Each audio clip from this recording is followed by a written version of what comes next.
kesempatan kali ini saya ingin mewawancarai Ibu terkait tugas saya di pendidikan guru penggerak modul 3.2. Di modul 3.2 ini terkait pemetaan aset atau modal yang sekolah kita miliki untuk menunjang proses pembelajaran yang berkualitas di sekolah. Nah, di sini saya ingin menanyakan kepada Ibu, ya, yang saya pelajari di modul 3.2 ini modal itu ada 7 nih, ya. Ada modal manusia, kemudian ada modal sosial, ya, terus modal fisik, modal finansial, terus modal politik, terus modal lingkungan alam, kemudian yang ketujuh itu yang terakhir modal agama dan budaya. Jadi kita sekarang bincang-bincang terkait ini Bu, ya, tentang modal ini. Mungkin saya mau tanyakan kepada Ibu, ya, modal yang kita SMA 3 Waingapu ini miliki dari ketujuh ini bisa Ibu jelaskan? Satu persatu ini? Ya, iya boleh Bu, satu persatu. Iya. Baik Ibu, selamat ya. Sudah bagaimana sekarang proses pendidikannya CDP? Iya, alhamdulillah Bu, kita sudah masuk di modul yang terakhir. Oh iya, luar biasa. Semangat ya Ibu Novi. Iya Ibu, kamu luar biasa. Mohon doanya Bu. Ya pasti. Nah kalau modal manusia, ini dari 7 aset yang Ibu bacakan, yang Ibu sampaikan kepada saya. Ada yang saya menghafalnya dengan detail dan ada yang tidak. Tapi kalau Ibu mau mengambil data lebih lengkap, saya pikir data-data semua ini ada di Wakasek Sakra.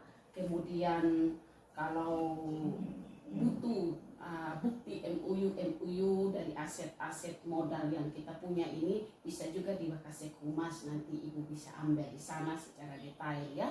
Tapi di sini saya coba saja menyampaikan apa yang saya bisa paham. Mulai dari modal manusia.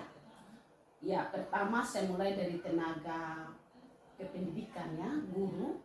Guru di sini sudah mencapai 43 orang ya, kalau guru. Ditambah dengan guru pegawai, tambah kepala sekolah, sudah mencapai 53.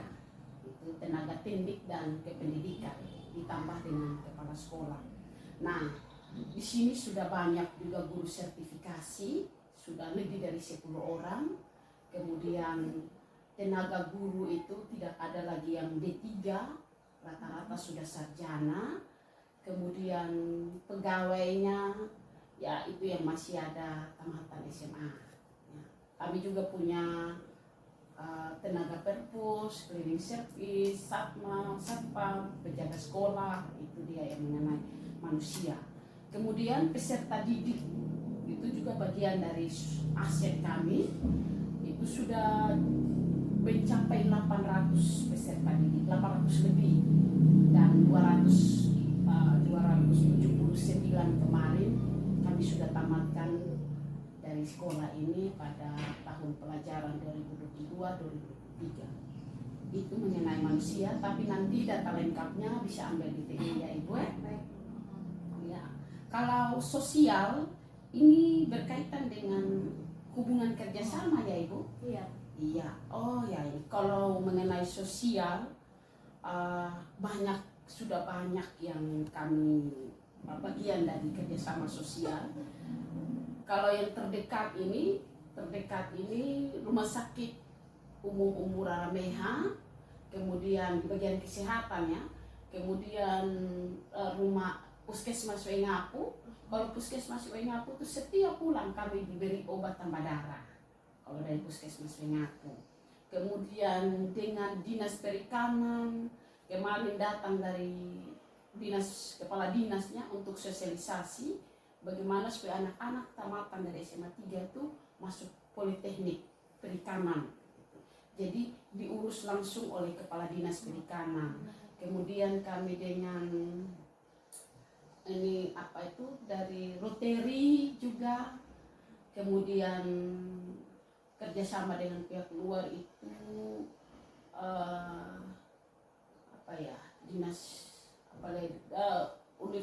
universitas yang ada, UMINA itu salah satu, bahkan sekolah ini dapat dijadikan untuk PPL anak-anak anak didiknya.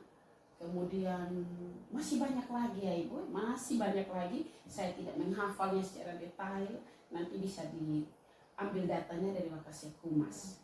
Kalau fisik, gedung ruang kelas sudah mencapai, ruang kelas ini dan idealnya harus 24, tapi sudah sekitar 22 ruang kelas. Kemudian kami punya lab kimia, lab biologi, kami punya perpustakaan, punya lab komputer, itu secara fisik. Terus tanah ini juga sudah bersertifikasi. Luasnya saya tidak hafal sejujurnya Ibu, nanti kita bisa lihat di sertifikat. Itu secara fisik. Kemudian punya kantin, punya koperasi, gedung pramuka, kemudian UKS, tempat untuk BK sudah ada sih, gitu yang secara fisik ya. Kemudian finansial, kalau aset finansial ya ini kami dana dari pemerintah, dana pendukung utamanya dari pemerintah itu dana BOS. Kemudian dana yang kedua itulah dana swadaya masyarakat. Dalam hal ini swadaya masyarakat, kenapa saya bilang swadaya masyarakat? Karena dia merupakan sumbangan sukarela dari orang tua. Memang dananya tetap bagi semua peserta didik, nilai nominalnya sama, dia tidak melihat kelas ekonomi kuat, sedang dan lemah, dia memberi nilai nominal yang sama bagi seluruh peserta didik. Itu. Kemudian kami juga di sini punya inovasi di bidang produksi. Jadi punya rumah produksi yang juga sudah bisa menghasilkan keuangannya sendiri. Memang tidak banyak sih karena baru beroperasi. Kemudian kami juga punya kantin itu, pengguna kantin ya harus minimal memberikan retribusi untuk kebersihan, retribusi kebersihan. Karena sampah-sampah itu nanti akan diangkut oleh Badan Lingkungan Hidup, kemudian kami juga harus memberikan retribusi kepada lingkungan hidup. Itu ya secara finansial. Kalau yang berikut lingkungan alam ya Bu? Iya. Oke. Lingkungan alam ya kami memang tidak punya lingkungan yang luas di sekolah ini. Tapi biar lingkungannya sempit dan berbatu-batu, kalau mau dilihat struktur batuan di tanah sekolah ini adalah struktur tanah yang batuan, tapi kami berdaya upaya supaya kami mencari tanaman yang mudah tumbuh di sekitar lingkungan sekolah kami, dan cukup hijau sih lingkungan sekolah kami, asri, taman-tamannya tertata dengan baik. Kemudian sekolah, gedung-gedung sekolah yang ada, karena lingkungannya sempit, kami buat landscape-nya itu lantai 2. Itu pun sudah diatur, tertata dengan baik menurut PUPR. Ketika lokasinya seperti ini, harus denanya seperti ini. Dan itu menurut kami lingkungan yang cukup aman. Agama. Kalau agama kami di sini memang ada 3 agama yang ada di sekolah kami, agama Islam, agama Katolik, Kristen Katolik, dan agama Kristen Protestan. Yang dominan adalah Kristen Protestan. Namun kondisi sekolah kami sangat nasionalisme, tidak ada perbedaan agama. Di sini kami saling membangun, saling mengisi, tidak pernah melihat adanya agama, bahkan kami melihat agama ini sebagai momen untuk kami ada dalam kebersamaan. Jadi ketika ada acara Natal, halal bihalal, itu semua dijalankan dengan baik. Kami memeriahkan acara-acara tersebut. Kalau budaya, kami di sini punya inovasi di bidang budaya, itu main unggah. Unggah itu adalah salah satu alat musik tradisional Sumba yang semakin kesini semakin hilang. Namun kami berpikir ketika kalau sudah hilang ini, sayang loh, ini alat musik yang memang tradisional tapi dia luar biasa. Akhirnya kami di sini membuka inovasi di bidang itu untuk mempertahankan budaya Lungga ini. Itu kalau di bidang budaya. Kemudian kami ada tari-tarian, juga kami buka ekskul di bidang tari-tarian tradisional Sumba. Dan kami selalu dipanggil ibu SMA 3 itu selalu tampil.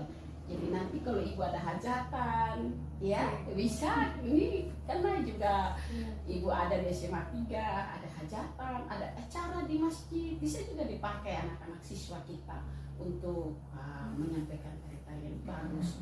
Kemudian kami punya tenunan.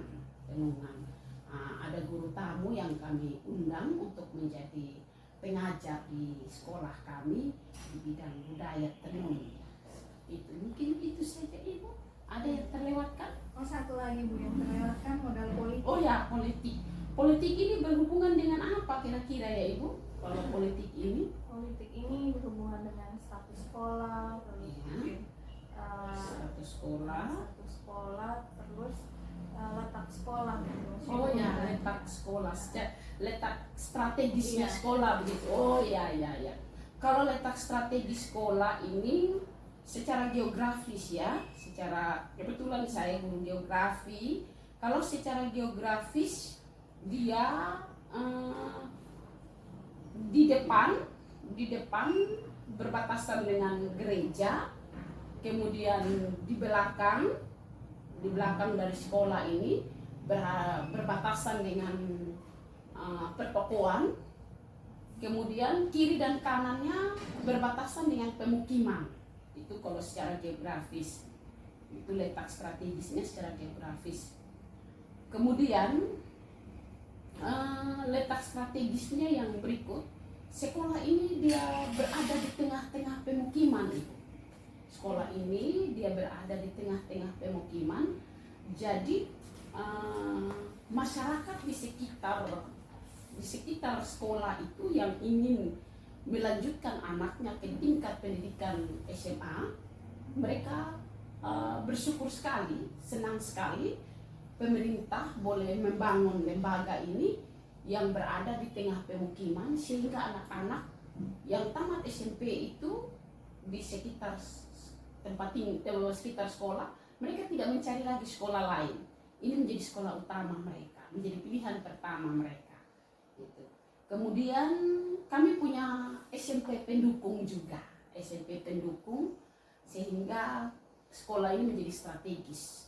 SMP pendukung itu salah satunya SMP 3, SMP PGRI, dan SMP Agape. Teristimewa SMP 3. SMP 3 itu ibu dia SMP pendukung sekolah kami karena peserta didiknya banyak dari SMP 3 dan rata-rata peserta didik tersebut ada di sekitar sekolah kami. Jadi pilihan utama mereka untuk bersekolah di SMA adalah SMA 3. Itu mungkin aset yang bisa saya jelaskan. Lebih lengkapnya nanti ibu bisa minta data di TU, bisa di Wakasek kesiswaan, jumlah siswa per kelas ya, di Wakasek Sapra, Wakasek Humas ya ibu ya. Baik Bu, terima kasih sekali. Dari apa yang ibu sampaikan ini sudah banyak dan konkret ya Bu ya. Nanti saya akan minta data lagi terkait tadi ya, jumlah siswa di bagian kesiswaannya. Terima kasih banyak Bu sudah meluangkan waktunya untuk saya wawancarai ya. Semoga sukses Ibu, pekerjaannya lancar, aman. Doakan saya juga ya Bu. Iya. Terima kasih Bu.